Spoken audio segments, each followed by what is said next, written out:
Hi, I'm E.D. Lewis and welcome back to my channel, E.D. Lewis Reviews, and episode 15 of my Dracula Reviews series.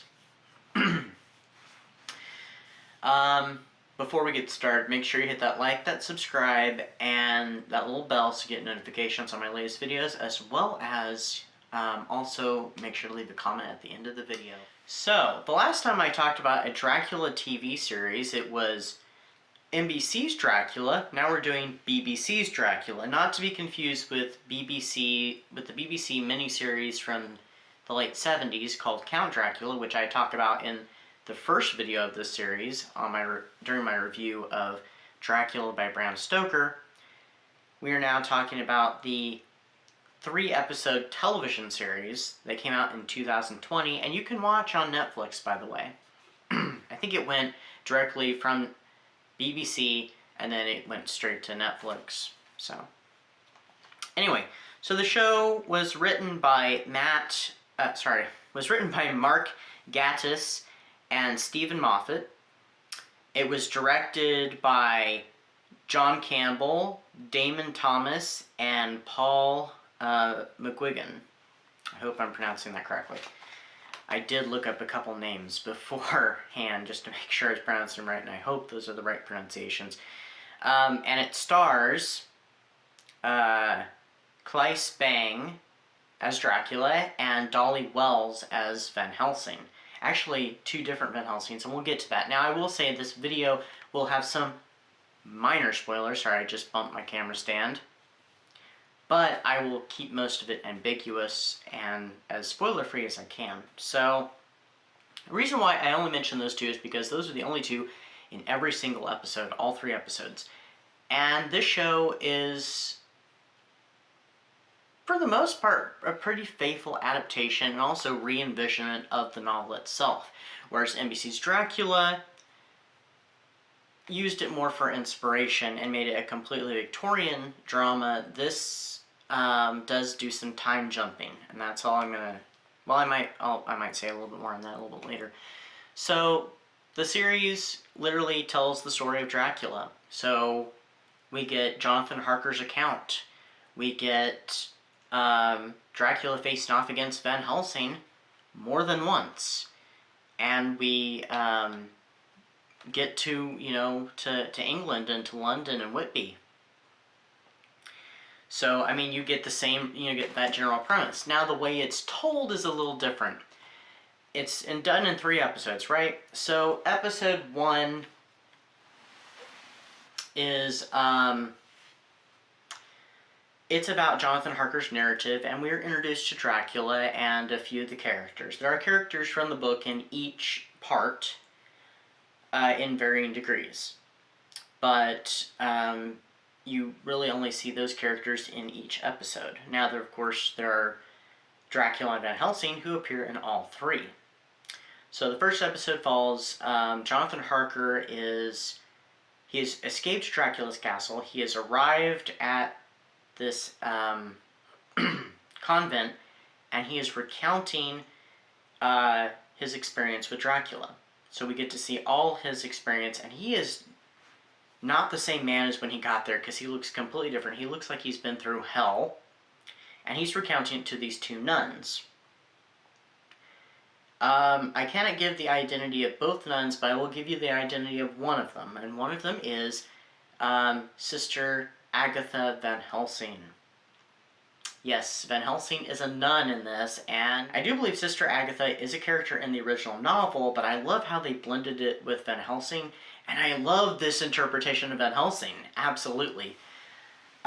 This is the only female Van Helsing I've ever seen, besides, like, Van Helsing's, like, granddaughter or daughter or whatever in some of the Hammer films. Now, I know there is a television series called Van Helsing that features a female Van Helsing, but I have never seen that show. So, and I love this Van Helsing, as I've already said. She's kind of witty. She doesn't exactly care what she says at times, and it comes off as funny, but also kind of thought-provoking. So she's very intelligent. Of course, she's Van Helsing. She's going to be intelligent. Like I said, she's witty. She's clever. And she's curious. She has a natural curiosity. I cannot get over this Van Helsing, and she appears in every episode. Now, what's her name again? Dolly Wells, who plays the part. She doesn't just play Agatha Van Helsing, she plays another Van Helsing in another part, but we'll get to that. So, and each episode kind of ends on a cliffhanger, except for maybe the last episode doesn't exactly, but just does kind of make you wonder, at least somewhat, you know, what could happen next, if there is a next. So, part 2, or episode 2, takes place on the Demeter. Now, in the original novel, we're never really shown what happened in the Demeter. We're just given the captain's log and stuff, and so we know some things, but we didn't ever get to experience it. I know there's a novel called Dracula's Demeter, and I think it explores what happened. And supposedly there's a movie coming out. I don't know if it's been abandoned or if it's still a go that focuses on the Demeter and that voyage. So, but this one takes place on it, and Dracula is on there. He's not the only passenger, but he starts kind of, in some ways he's haunting the place, but he's also just kind of wreaking a little bit of havoc, especially with the other passengers and with the crew itself. And this mysterious passenger that's in this one cabin that is a big secret that the captain knows of and nobody else does. And so that's a big secret we're not revealed till later. There's a little bit of Dracula seems to be playing with people's minds a little bit in this. This Dracula is very different. He's kind of scientific. He does experiments.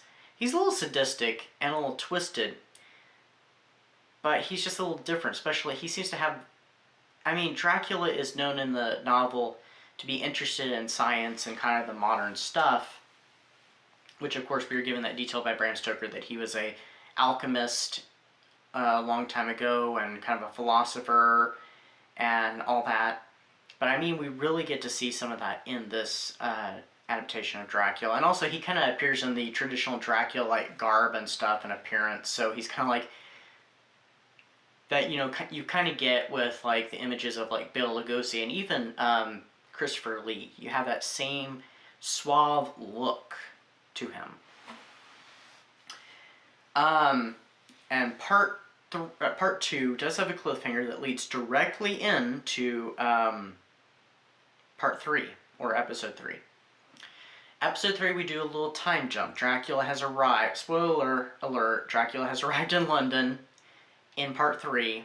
He is landed at Whitby, but he has not landed in the 1800s like the first 2 episodes take place. He is now in the modern day, in like 2020. Maybe it's 2019, I'm not sure.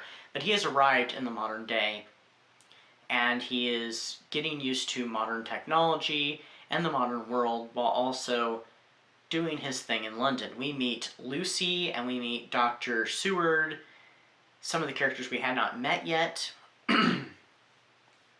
and we go through a new Van Helsing, a descendant of the original, and her name is Dr. Zoe Van Helsing. And she is not as interesting as Agatha, but we do see Agatha again, by the way.